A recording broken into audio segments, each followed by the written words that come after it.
Selamat datang, sudah dulu bunyi macam lagu. Mari lekas kita kupas dalam ini podcast. Aku Obi. And I'm your co-host Auni. So welcome back to episode 5 Childhood Studio Podcast. Terima kasih, bekerja. Okay. So hari ini kami sangat-sangat bertuah sebab kami tengah rekod di dalam office, which is office siapa? Office apa? Office orang. Office orang. Okay. So we are glad to introduce Yes. our guest for today, which is nama dia Lokman Hakim. Tu ada dekat carta organisasi. Encik Lokman Hakim. Okay, so welcome man. Thank you for being here. Thank you for inviting us to be here. Thank you. Okay, so before we go further, kan, sebelum kita pergi lebih jauh, so kita nak cerita sikit some updates about our ni. Tapi before that, apa yang mereka kena buat, Ubi? Diorang kena tengok YouTube dan Spotify. Kita orang bawa ada Spotify, boleh tengok ada Childhood Studio nama. Lepas tu tolong like, share, subscribe and tolonglah komen apa-apa yang benda yang baik, benda yang tak baik pun boleh juga. Okay. So man, you have been dah tengok dah YouTube channel kami. What do you think about our YouTube channel? For me, okay lah untuk starting kan. Untuk permulaan ni, you guys pun dah masuk jumpa Farouk Hussein kan. Itu jumpa Farouk. So I'm proud of myself. yes. So satu kejayaan, I mean like the complimentary is yours lah. So tahniah lah. Mungkin after this you guys can boleh cari lagi influencer ke ataupun senior punya pelakon. Kita mungkin boleh kupas, boleh tengok, boleh tanya. Tapi kan? itu lah banyak juga sebenarnya. Aku tengok episod-episod kita ni banyak juga kita nak kena improve ni sebenarnya. Aku pun suara aku ni macam bodoh juga aku dengar. Agree. Probably because we don't have any specific storyline yet untuk apa yang kita buat dalam kita punya channel ni. And kita bukan orang pakar dalam bidang ni sebenarnya. Kita totally zero and kita minat benda ni. Okay. Betul. But man, just now sangat interesting yang kata kami kena ambil veteran. Why is that? Sebabnya in my opinion benda ni veteran pelakon veteran ni kita membesar dengan diorang tau. Kita membesar dengan diorang, kita nak tahu apa yang mereka buat sekarang ni. Macam contoh macam Farouk Hussein kan. Okay, sekarang ni dia aktif dengan dia punya YouTube channel. Dia aktif banyak buat podcast juga kan. Dia MC dia jadi MC. So secara tidak langsung kita dapat tahu, dia orang ada. Dia orang masih ada lagi. Bukannya disebabkan all yang baru-baru ni zaman TikTok zaman sekarang ni kan, dengan zaman influencer banyak yang jenis okey lah, yang tak okey tu yang jenis macam mempengaruhi orang, merosakkan orang tu yang jadi tak syok lah. Yeah, but like recently cases yang banyak influencer Instagram became an actor. Hamsa dengar benda tu. Betul. And what do you think about that? I mean like they don't embrace the veteran. Right? Veteran pun tak ada kerja lah ni mostly. Tak dapat peluang untuk you know, be part of the new movie or a new drama. So it's gonna be a big issue, but they rather ambil influencer from TikTok or Instagram untuk jadi pelakon. And there's been an issue between the senior and the new actor. Betul. Sebabnya yang baru ni sebab kebanyakan production ataupun kita boleh panggil sebagai penerbit ni, diorang lebih suka new face, and then diorang masih lagi baru. Dia pentingkan apa orang kata tu, graf untuk orang tengok macam drama kan. Orang panggil apa? Trend. Yes, betul. Lebih kepada trend lah. Macam orang lama ni, diorang bukan tak okey, tapi bagi kita tengok dulu seronok. Mungkin sekarang ni kita beberapa reliable lah. In term of mungkin dari segi masa dia, mungkin dari segi cara dia nak bekerja.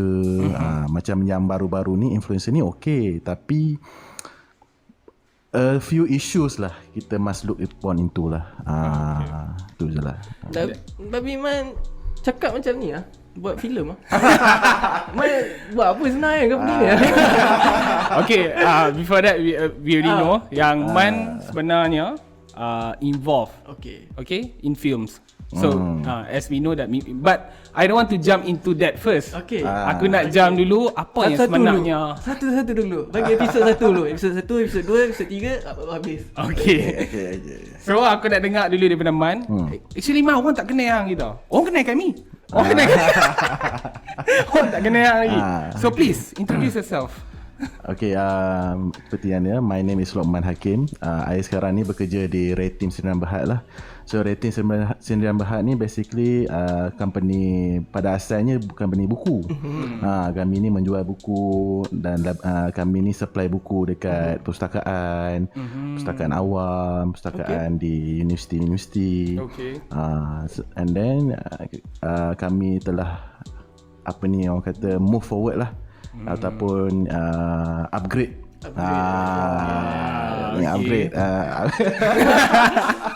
Upgrade kepada penerbit. So kami sekarang pun dah alhamdulillah dah ada buku Jakim, buku kemas, and then a few more comings lah untuk buku-buku teks.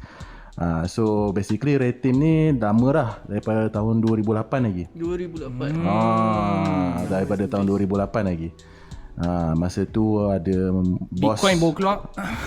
Bitcoin baru keluar. Okay. Bitcoin baru keluar, rating pun baru set up.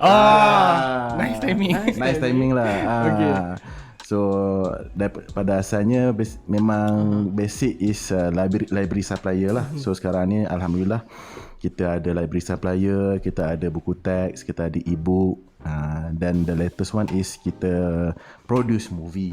Wow, produce movie. But Man, I'm interesting gila dengan movie tu. But before we go to the movie side lah, sabar dulu, Robi ni sabar dulu.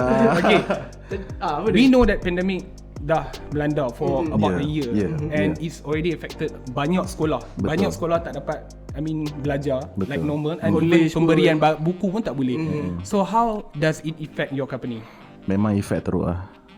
Memang efek teruk lah sebabnya sekolah pun tak buka, universiti pun tak buka.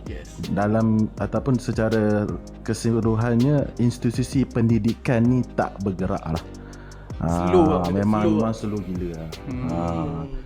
Lepas tu satu bab. Yang keduanya dari segi nak access information tentang nak access buku tu, kebanyakan student ataupun pelajar-pelajar dia orang tak boleh nak access sebabnya semua kena isolate dekat rumah kan.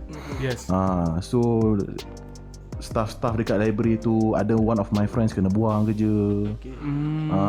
So nak jimat, they have to buang lah. Even ada macam e-book sekalipun dia orang tak boleh nak. Macam e-book dia berteknologi, tetapi dari segi response time, nak access tu boleh ke tak, and then benda tu mahal. Maintenance lagi. Ya, betul. Nak maintenance. Nak maintain lagi software tu lah. So benda tu banyak hal lah kat situ. So secara tidak langsung masa pandemik ni, institusi pendidikan yang berkait rapat dengan my company very slow lah. Very slow lah.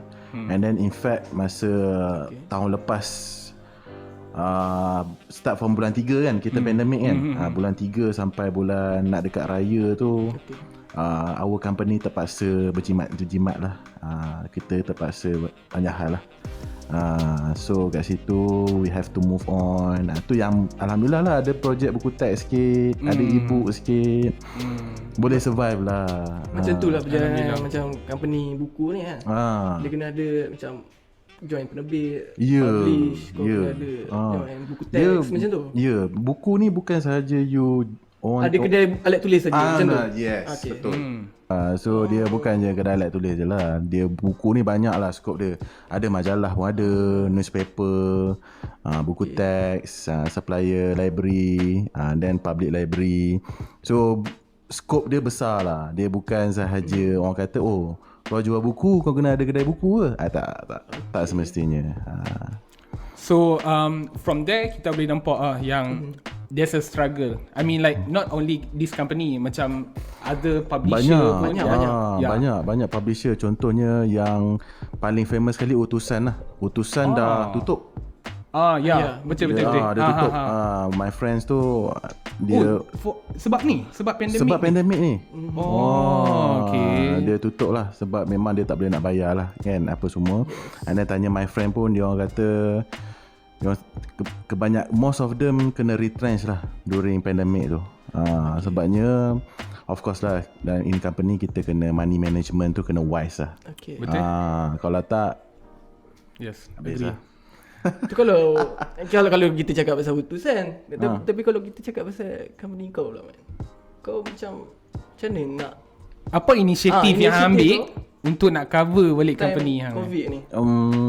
Untuk my company, just cerita lah, just share exclusively in this childhood studio punya podcast kan. Okay, so we are feeling lucky. Kita, my company, what we do is, our strategy is kita hold dulu kita punya salary. Okay. Staff punya salary kita hold dulu, and then bila after few months, after 3 months to be exact, kita bayar balik lah. So macam mana tu is kita Red Team ni, alhamdulillah lah, we make box office kita punya movie lah. Okay, now only we jump to movie. Ada movie. Movie apa? Nak tunjuk poster? Boleh. Nantilah. Okay, untuk movie kan, kami pun tak tahu, man. Kami ni yang kawan dengan hang ni pun, kami pun tak tahu macam mana hang get involved in movie. How the hell hang boleh get involved in movie? Movie ni basically aku pun sendiri aku tak tahu.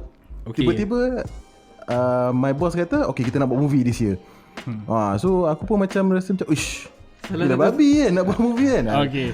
So memang terkejut lah benda ni. So actually nak buat movie ni is boss punya idea lah. 100% boss punya idea, boss punya joint venture, boss punya kawan-kawan. So dia memang berminat nak buat movie lah. So boss kata okay, kita nak buat movie. And then secara tidak langsung terhasillah movie. Movie dia Shift Malam Raya. Shift Malam Raya. Wow, Shift Malam Raya. Dalam movie Shift Malam Raya tu ada logo Red Team ah? Yes. Wow. So kalau you guys kalau familiar dengan Shift Malam Raya, tengok awal-awal tu memang ada, dia keluar je terus keluar logo my company. So boleh check it out lah. Tu sebelum COVID ke lepas COVID, man? Rancang tu ke sebelum? Perancangan tu sebelum COVID lagi lah. Sebabnya kita COVID pun bulan 3 tahun lepas. Penggambaran tu pada awal tahun, bulan 1, bulan 2. So and then ada raya kan, tahun lepas kita tak dapat raya kan. So the movie was on Astro First. Alhamdulillah lah. Kutipan pun alhamdulillah we make to box office lah. Alhamdulillah. Okay, question yang memang aku sangat-sangat nak tanya, because aku sendiri pun memang nak get involved dengan benda ni, man. So I would like to know from scratch, what is it feel like, or macam mana pengalaman hang dalam proses untuk hang, you know, from starting the movie sampai lah habis movie, kira the whole thing. Aku nak tahu from scratch, A to Z. Macam mana hang get involved dan apa proses yang hang lakukan next. So basically apa yang aku nak akan share ni is my pengalaman and my boss punya pengalaman jugalah. So basically without my boss, I pun tak experience lah benda macam ni. So I go back to my boss punya, dia kenal Profesor Razak tu, dia kenal lah. Dia punya kawan lah. So daripada situ tercetusnya idea nak buat filem Shift Malam Raya bertemakan komedi seram. Duk sekampung lah dulu antara depa kan Pening, Utara. Kenal-kenal lah. Katanya junior my boss. Tak tahu lah betul ke tak tahu. Tapi junior my boss lah dia. Okay. So daripada situ dia kenal, and then dia orang bersetuju nak buat movie. So of course dah nak buat movie ni perlukan dana. So my boss dengan my boss punya friend, dia ada dana, and then tercetuslah movie tu. Okay. So basically from scratch, apa-apa pun kalau nak buat movie kena ada duit lah. Bukan duit sikit-sikit anak, dia duit dia banyak lah. Bukan sikit-sikit anak, tapi banyak. Banyak. So tapi pulangan dia syok lah. Betul. Orang kata high risk high return lah. Tak ada risk, tak payah buat movie lah. Okay Man, okay, we see you involved in movies, right? Okay. Apa yang membuatkan, I mean, okay, from your boss perspective, apa yang membuatkan dia nak involve dengan movie? Sebabnya movie, seperti yang kita sendiri tahulah, company yang aku dah cerita tadi, company kami ni tak boleh nak survive during the pandemic ni kan. So kami terpaksa fikir another way, macam mana kita nak survive in this pandemic punya season kan. So that's why boss ni ada background in theatre, in music. Basically my boss ni dia degree in music. From UiTM Shah Alam. From music into books. Jauh transition memang jauh lah. At least dia jual buku yang ajak music notes tu tak apa juga. Betul. Yang ni pelbagai general buku including menengah, rendah. Baru variety. Okay. So dia dah lama dah nak buat movie. Okay. Tapi dia tak tahu macam mana nak buat. So simpan hasrat. Simpan hasrat lah. Okay. So alhamdulillah last year dia punya hasrat tu tercapai lah. So secara tidak langsung terhasillah movie Shift Malam Raya. So dia punya proses dia tu, my boss approach Professor Razak, and then from there dia orang bincang. Professor Razak keluar idea nak buat komedi seram. Okay. And then Professor Razak dia actually collaborate with UiTM Puncak Alam punya student. Betul. Okay. Tak silap aku, apa nama dia tadi? Professor Razak. Professor Razak dia memang handle bahagian sana punya budak kan. Dia fakulti perfilman di UiTM Puncak Alam. Puncak Alam ke Puncak Perdana? Puncak Alam. Puncak Alam Puncak Alam. Aku tak sure lah. Tak sure. Tanya orang yang duduk Puncak Alam. Saya buat pandai je. Okay. If I'm not mistaken Puncak Alam lah. Sebabnya dalam Shift Malam Raya tu last scene tu dekat UiTM. Dekat UiTM. Yang mana? Scene mana? Scene dia nak wrap up dah scene tu dekat dia hostel, dekat tempat hostel. Okay. Dalam movie ke ataupun Syamie Sazli punya vlog? Ide tu lah, tak ingat lah. Tapi but they end up there. So basically Shift Malam Raya ni kami punya satu achievement lah. So seperti yang you guys tahu, kita syarikat Retim ni dapat kumpul around 3 million ringgit. Wow. Alhamdulillah. That's a lot. So daripada situ syarikat dah wrap up apa semua, bolehlah bayar balik gaji yang tak bayar 3 bulan yang lepas tu lah. Okay, that one is a business side lah. Baik bijak juga bos ni. Masa buat filem tu kan, memang dah plan ke nak ambil si YouTuber tu Syamie? Ya, memang dah plan dah sebenarnya. Sebabnya the reason kenapa ambil Syamie, sebabnya time tu dia memang tengah meletup gila lah. Dia tengah meletup gila lah kan. So orang memang akan tengok lah dia. So dari segi marketingnya kita dapat satu orang yang kuat lah, influencer dia kat situ. So secara tidak langsung apa yang kita nak buat filem tu dengan orang yang sesuai, dengan campaign marketing yang okey, alhamdulillah lah produk memang akan jalan lah. I do agree dengan apa move your boss has been doing sebab dia ambil Syamie Sazli. Yes. I agree memang Syamie Sazli tu tengah meletup. Betul. At the same time dia have been contoh. Dia jadi contoh kepada anak muda di luar sana. Jadi mana you yourself can be an independent director. Betul. It doesn't mean that hang kena perlukan duit yang banyak. You can start from YouTube until you grow yourself, boleh pergi kepada mainstream. Kiranya lepas Syamie join tu baru dia keluar movie kan? Betul. Baru dia keluar movie dia sendiri. Dia keluar movie Mael Tote. We did an interview with Farouk. Okay. Remember yang last 2 weeks Farouk ada mention satu benda ni dalam dia punya interview tu. Dia kata yes, sekarang ni adalah cara yang paling senang untuk kita naikkan nama kita. It's the easiest way, which is dia kena lalu audition. Kita hanya social media saja. But those yang involved dengan social media, which is they are being top at social media, they cannot sustain for more than 10 or 5 years. Ingat tak soalan dia macam tu? Ingat. Dia nak sustain kan.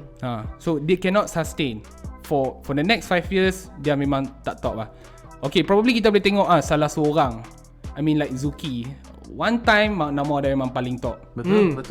So for dia hanya boleh bertahan selama 5 tahun hingga 10 tahun je Social media. Yes. So Man, how far this statement is true? How far based on hang punya knowing this kind of people? Hang, aku believe hang personally ada cakap dengan Syami Shazli kan. So how far this statement is true? Dia kalau it's up to the person itself lah, how dia market dia self. Sebab kita as we know dalam social media ni, kita ni we ourself is our product. Okay. So as long as kita market diri kita, as long as kita go social media ke whatever lah, so selagi tu orang akan macam tengok kita. Okay. Selagi kita tak buat, selagi tu orang akan tertanya-tanya where these people go. Macam contoh you cakap tadi pasal Zuki kan. Dia famous waktu zaman short video dulu. Apa nama dia? Vine. Yes, Vine. Okay. Waktu Vine tu memang dia meletup gila babi ni. Betul. Lepas tu dia slow. Okay. Dia try buat long video tapi dia tak ramai audience dia kat situ. Yes. So bukan kita nak kecam dia, tetapi daripada situ kita boleh tengok how they market themselves as their own product. So macam Syami ni kita tengok dia dulu buat movie biasa, dia buat kat YouTube video biasa-biasa je. Drama pendek kan. Drama pendek je. And then pakai baju Kelantan, baju Liverpool. Baju Liverpool.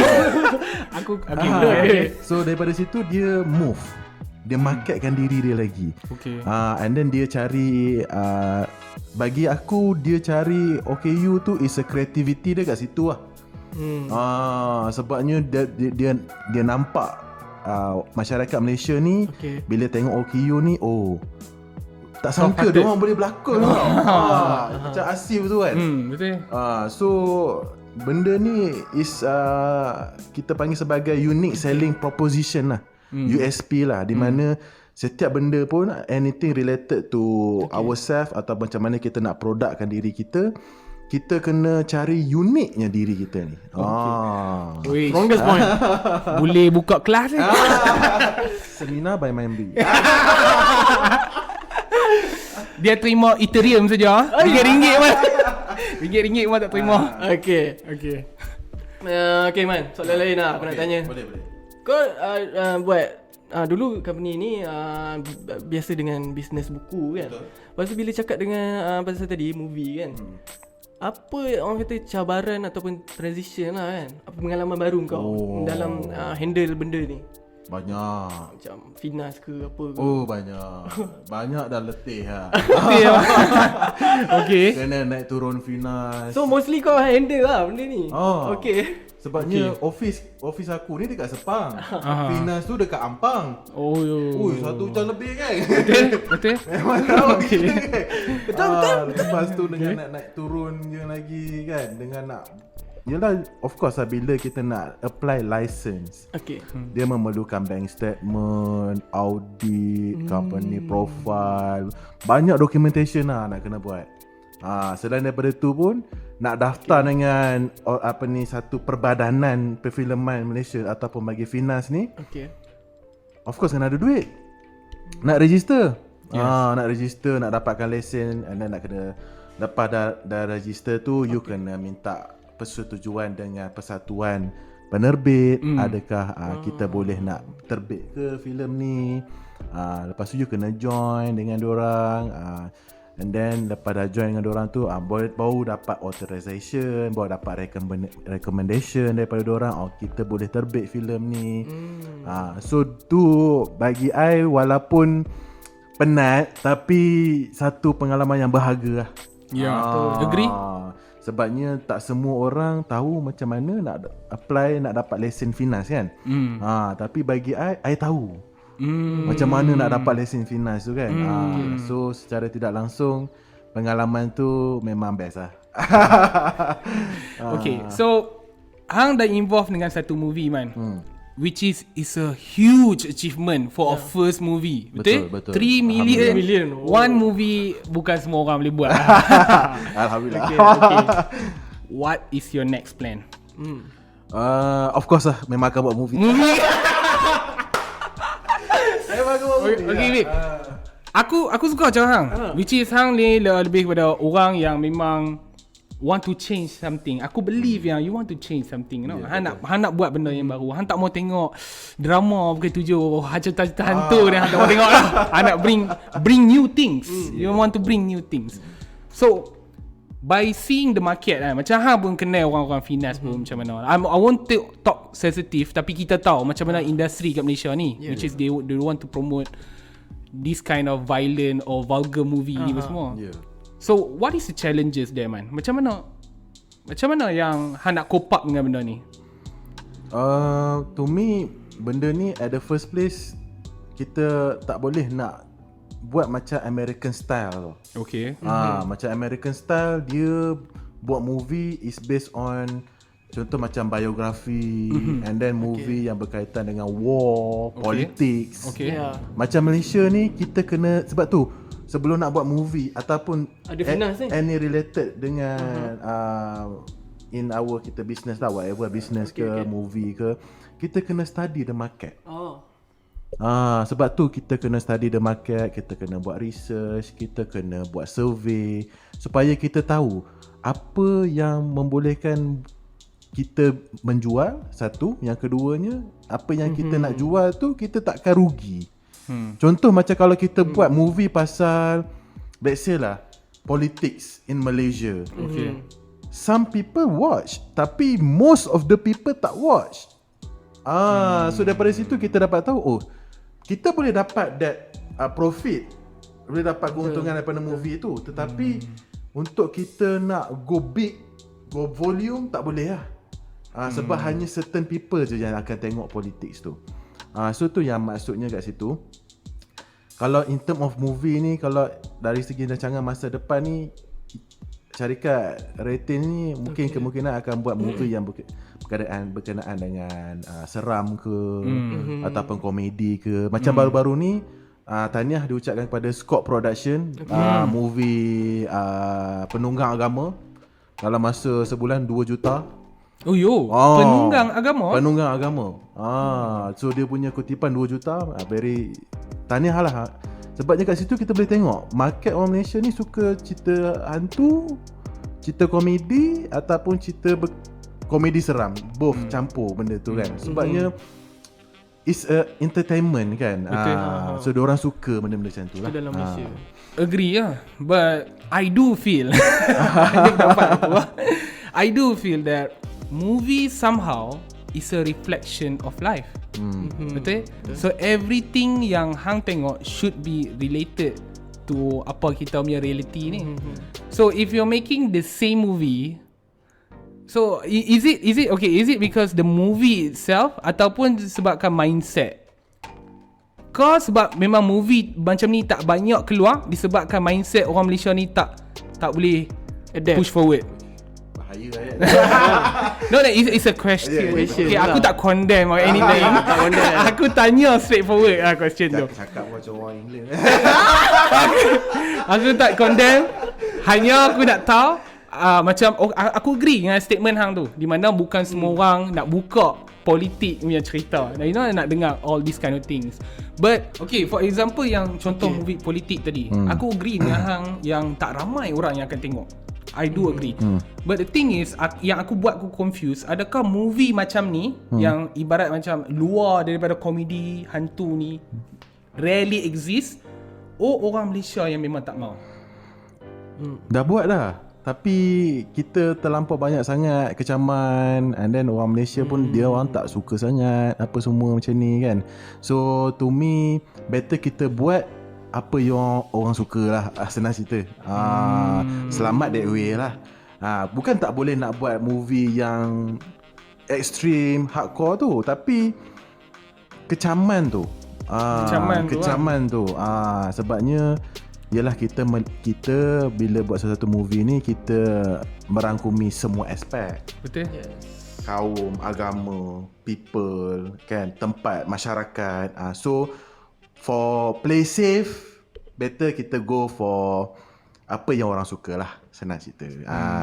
Sebab itulah terhasilnya Himalaya di malam hari raya. Komedi seram lah tu. So alhamdulillah. But man, awak tak keluar Netflix lagi man? Netflix ni payah. Dia punya fees dia tinggi. Sebab tu tak keluar. Bukan tak mau, tapi fees dia terlampau tinggi. How much they charge? Contoh ni roughly lah. Movie tu let's say RM15. Netflix nak RM12. So untung kepada kita saja RM3. Ni contoh lah. Untung kepada kita RM3. Nak makan apa RM3 tu ya? So sebabnya Netflix ni international. Satu. Yang keduanya, bila in term of international, dia melibatkan currency, which is US dollar. Bila melibatkan US dollar, mahal lah jadinya. So end up kami kata tak apalah, Astro First pun alhamdulillah 3 juta. Okay. Cerita pasal movie ni banyak tak habis. Memang tak habis. Never ending story. Okay Mal, apa orang nak cakap tadi? Apa soalan kau? In the new future, apa lagi company ni ataupun kau sendiri nak venture in your life? Okay, good question juga lah kat situ kan. Selain pada movie, kita dah movie pun alhamdulillah dah okay kan. Betul. So my next move Retim ni insyaAllah kita go for education punya teknologi lah. Contoh kita nak buat macam robotics ke, coding ke. Kan sekarang kan banyak orang buat apps, and then student pun is IR 4.0 punya pemikiran, more towards the dah lain dah sekarang. Sekarang ni student-student memang padu. Belajar coding, belajar programming lah sekarang. Diorang sebab tu dah kat sekolah dia panggil STEM, STEM. Okay. Science, Technology, Engineering and Mathematics. Bayangkan kat sekolah rendah dengan sekolah menengah diorang dah belajar dah 4 asas ni. So basically daripada situ kita move lah, daripada education towards to technology education. Sebabnya macam kita sendiri tahu, Facebook buat contoh macam Facebook kan ada run ads. Yes. Sekarang pun ramai YouTuber. So those courses, education lebih banyak membantu student-student lah. Satu. Yang keduanya, diorang pun lebih berminat nak buat benda macam tu kan. Macam kita tengok sekarang kat TikTok kan, budak-budak sekolah banyak gila. Saya dah pandai edit video kan. Betul. Kita dulu bapak terkapai-kapai je kan. Nak guna Windows Media Player zaman dulu kan. Susah. Tapi diorang dah moving step forward. It means that pergerakan masa tu, edaran masa tu berlaku dalam masa yang sangat cepat. So kita kena move toward education technology lah. Tu salah satu rancangan lah. Yang keduanya nak produce more movies, of course. Dan yang ketiganya insyaAllah nak create ada satu stationery shop ke franchise lah. InsyaAllah lah. InsyaAllah man. Dapat. But I do agree dengan plan hang yang untuk buku tu lah. Because I believe yang engineering punya subjek ni akan jadi normal subject. Betul. It's not a specific untuk orang nak join engineering. It's a normal subject. Everyone must know about computer. So belajar pun dah bertukar cara sistem belajar. Betul. So nanti kerja pun mungkin akan berubah jugalah. Betul. Sebabnya seperti sekarang kita tahu dunia dah berubah 360. Everything is online. Even food pun, even transaction kita pun online. One day, sooner or later, takkan ada bank pun dah tak ada lah.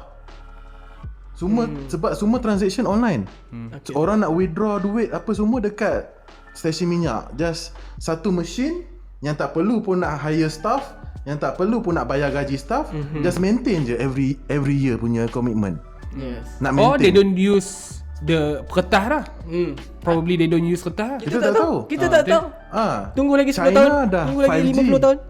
China dah 5G. So kita takkan nak terketinggalan pula. Betul. I agree. Okay, I believe we can wrap this up. So thank you so much, Mambi. There's a lot of insight tentang filem, tentang buku. Thank you so much. I believe that most people yang tengok rancangan ni akan learn a lot. Betul. Okay, itulah penghujung kita punya episod 5 kali ni bersama kita punya guest Encik Man, Lokman. Please like, share, subscribe and follow our Spotify, YouTube in Childhood Studio. So Till long. then, peace.